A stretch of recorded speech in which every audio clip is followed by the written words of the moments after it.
Philippines లో MBBS చదవాలనుకుంటున్నారా? ఫ్రీగా వెళ్లి చూసి నచ్చితేనే ఎంబీబీఎస్ అడ్మిషన్ తీసుకోండి. మన విజయనగరం అంటేనే విద్యలకు పుట్టినిల్లని మరొకసారి చెప్పనవసరం లేదు. ఎందుకంటే నీట్ ఎగ్జామ్లో అంటే ఫలితాల్లో ప్రభంజనం చూపించారు మన విజయనగరం విద్యార్థులు అని చెప్పొచ్చు. అటువంటి వారిలో ఒకరైన దయతుల్లా ఉన్నారు. ఒకసారి ఆయనతో మాట్లాడదాము. నీట్ ఎగ్జామ్లో ఎన్ని మార్క్స్ వచ్చాయి, అసలు తన యాంబిషన్ ఏంటనేది తన మాటలోనే అడిగి తెలుసుకుందాం. హాయ్ నాన్న.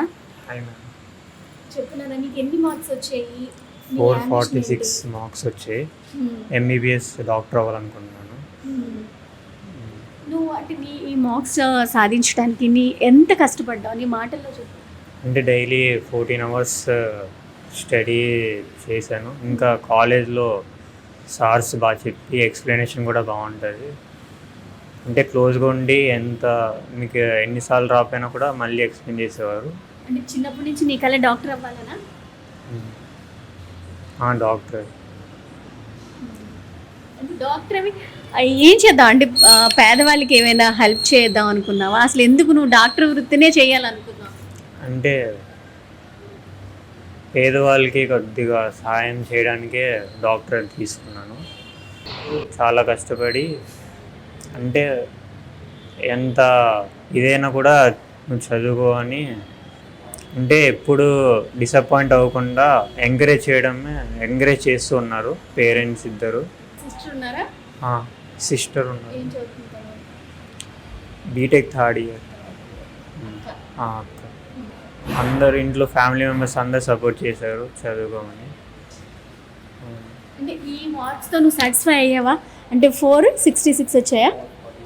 446 వచ్చాయి కదా, సాటిస్ఫై అయినా ఇంకా బాగా కష్టపడవలసి వచ్చింది. కష్టపడితే బాగున్నాను అనిపించిందా? అనిపించింది. అసలు నీ టార్గెట్ ఎంత పెట్టుకున్నావు? 550 అలా పెట్టుకున్నాను. ఇంకా బాగా కష్టపడి ఉంటే అంటే 12 అవర్స్ కాకుండా ఇంకా బాగా కష్టపడి ఉంటే బాగుండేది అని అనిపించిందా? అనిపించింది. ఇంకా 15 అవర్స్ 16 అవర్స్ డైలీ చదివి ఉంటే ఇంకా బాగా వచ్చేది మార్క్స్. ఇంకా ఎక్కువ మంచి కాలేజ్లో వచ్చేది, గవర్నమెంట్ కాలేజ్లో. కొంచెం అంటే ఇంకా బాగా కష్టపడి ఉంటే గవర్నమెంట్ కాలేజ్లో వచ్చి ఉంటే కొంచెం సీట్ కోసము అంటే ఫీజు కోసం అది కొంచెం ఇబ్బంది లేకుండా ఉండేది మీ ఫాదర్ కదా. సార్స్ అందరూ ఎక్స్ప్లెనేషన్ ఒక్కసారి రాగానే ఇంకా 10 సార్లైనా ఎక్స్ప్లెయిన్ చేసి బాగా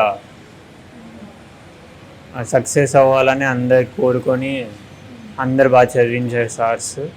ఇప్పుడు మళ్ళీ నీట్ ప్రిపేర్ అయిన వాళ్ళు ఉంటారు, వాళ్ళకి నువ్వేం చెప్పదలుచుకున్నావు? అంటే 12 అవర్స్ కష్టపడితే నీకు ఈ మార్క్స్ వచ్చాయి, అవి నువ్వు ఇంకా సాటిస్ఫై అవ్వలేదు, కానీ సీట్ అయితే వస్తుంది, ఎంబీబీఎస్ నువ్వు అనుకున్న లక్ష్యాన్ని అయితే సాధించావు అని చెప్పొచ్చు. మిగతా కొత్తగా వచ్చే స్టూడెంట్స్కి నువ్వేం చెప్పదలుచుకున్నావు? అంటే డైలీ వర్క్ చేసుకొని అంటే టైంపాస్ అవ్వకుండా ఫ్రెండ్స్ టైంపాస్ చేయకుండా సార్ చెప్పినవి చదువుకొని మళ్ళీ డైలీ అంటే ఈరోజు సెలవు తీసుకొని రేపు చదివి అలా కాకుండా డైలీ హార్డ్ వర్క్ చేస్తే 14 to 16 అవర్స్ హార్డ్ వర్క్ చేస్తే వాళ్ళు కూడా ఖచ్చితంగా 550+ వచ్చే మార్క్స్ వస్తాయి. అందరికీ నమస్కారం అండి. నా పేరు doctor శ్రీనురెడ్డి, neat biology faculty. So IIT కాలేజ్లో చాలామంది పిల్లలు లాంగ్ టర్మ్ తీసుకుంటారండి. చాలా హార్డ్ వర్క్ చేస్తారు. టీచర్స్ ఏదైతే చెప్తారో అబ్సల్యూట్లీ దాన్ని చాలా శ్రద్ధతో ఫాలో అవుతారండి. కానీ అన్ఫార్చునేట్లీ మన జరిగిన నీట్ ఎగ్జామ్లో కొన్ని ఫ్లాస్ జరగడం వల్ల పిల్లలు కాన్ఫిడెన్స్ కోల్పోయి మొదటిసారి వచ్చిన మార్క్స్లో చూసుకుంటే ఇప్పటికీ డిఫరెన్స్ ఒక 100 మార్క్స్ డిఫరెన్స్ వచ్చిందండి. సో దీనివల్ల ప్రతిసారి ఇలా జరిగిందంటే పిల్లలు కాన్ఫిడెన్స్ కోల్పోవడం చాలా బాధాకరమైన విషయం అండి ఇది. సో ఇప్పుడు మా కాలేజీలో చదువుతున్న ఒక విద్యార్థి హిదయతుల్లా, ఓకేనండి, హిదయతుల్లా మంచి మార్క్స్ అప్టైన్ చేశాడండి. ఈ అబ్బాయి కంపల్సరిగా ఎంబీబీఎస్ వచ్చే అవకాశాలు 100% ఉన్నాయి. ఈ అబ్బాయితో పాటు ఇంకా 6 మెంబర్స్కి మా కాలేజ్ తరఫున ఎంబీబీఎస్ వచ్చే అవకాశాలు ఉన్నాయండి. సో ప్రతిసారి కూడా పిల్లలు మానసికంగా ఇబ్బంది పెట్టకుండా ఒక ట్రాన్స్పరెన్సీ వేలో నీట్ కండక్ట్ చేస్తే ఆ పిల్లలకి కొంచెం కరేజ్ అండ్ కాన్ఫిడెన్స్ని డెవలప్ చేస్తని ఒక ఫ్యాకల్టీగా మనస్ఫూర్తిగా కోరుకుంటున్నాను. దయతుల్లా వాళ్ళ మదర్ ఉన్నారు. ఒకసారి ఆవిడతో కూడా మాట్లాడదాం. ఎందుకంటే కొడుకు కాబోయే డాక్టర్. మరి నా మాటల్లో సంతోషాన్ని తెలుసుకుందాం. అమ్మ చెప్పండి అమ్మా, ఎలా ఉంది మీ కొడుకు మార్క్స్ వచ్చినందుకు? చాలా సంతోషంగా ఉంది మేడం. మా బాబు చాలా కష్టపడి చదివాడు. ఏఐటి కాలేజ్లో కూడా చాలా బాగా సహకరించారు సార్స్ అందరూ. వాడు చిన్నప్పటికి అలా నెరవేరుతుంది. మా బాబుకి తప్పకుండా ఎంబీబీఎస్లో ర్యాంక్ వచ్చిద్ది, అది సీట్ వచ్చిద్ది. చాలా సంతోషంగా ఉన్నాం. రీనీట్ ఎగ్జామ్ జరిగింది కదా, అది ముందే చాలా బాగా చదివాడు. మళ్ళీ రీనీట్లో కొద్దిగా మార్క్స్ కొద్దిగా తక్కువ అయ్యాయి. చాలా సంతోషిస్తున్నాను. మీ పాప ఇంజనీర్.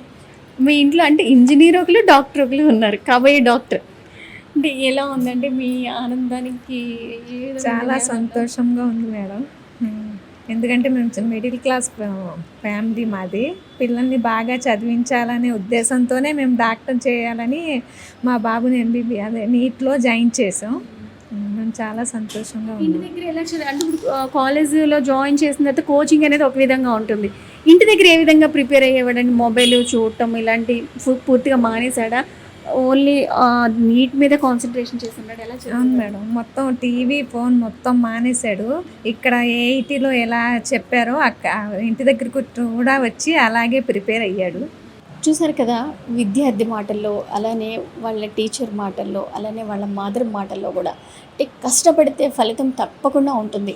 విద్యార్థులు మొబైల్కి దూరంగా ఉంటూ కేవలం వాళ్ళ లక్ష్యం మీదే గురి పెడుతూ చదువుతూ ఉంటే వాళ్ళు ఖచ్చితంగా విజయం సాధిస్తారు అనడానికి ఇది ఒక మచ్చుతురక అని చెప్పొచ్చు. నిజంగా ఇలా విద్యార్థులు వాళ్ళకు ఒక టార్గెట్ పెట్టుకొని చిన్నప్పటి నుంచే మేము ఇది అవ్వాలి, ఒక డాక్టర్ అవ్వాలి, ఇంజనీర్ అవ్వాలి అనుకుంటూ ఒక అంబిషన్ పెట్టుకొని చదివితే నిజంగా ఫలితం ఉంటుందని అయితే చెప్పొచ్చు.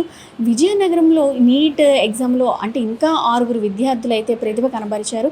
ప్రజెంట్ వాళ్ళైతే ఇక్కడ లేరు. మనము ఈ ఒక్క విద్యార్థిని వాయిస్ని మనం తీసుకోవడం జరుగుతుంది. ఎందుకంటే ఇంకా అంటే డాక్టర్స్ అవ్వాలి అని వాళ్ళ కళతో ముందు అయితే పేపర్ లీకేజ్ ఎన్నో ఆటుపోట్లు ఎదుర్కొంటూ వచ్చారు. మళ్ళీ రీనీట్లో సత్తా చాటారు విద్యార్థులు. నిజంగా వాళ్ళందరికీ కూడా కంగ్రాచులేషన్స్ చెప్తూ సీమ, సుమన్ టీవీ, విజయనగరం.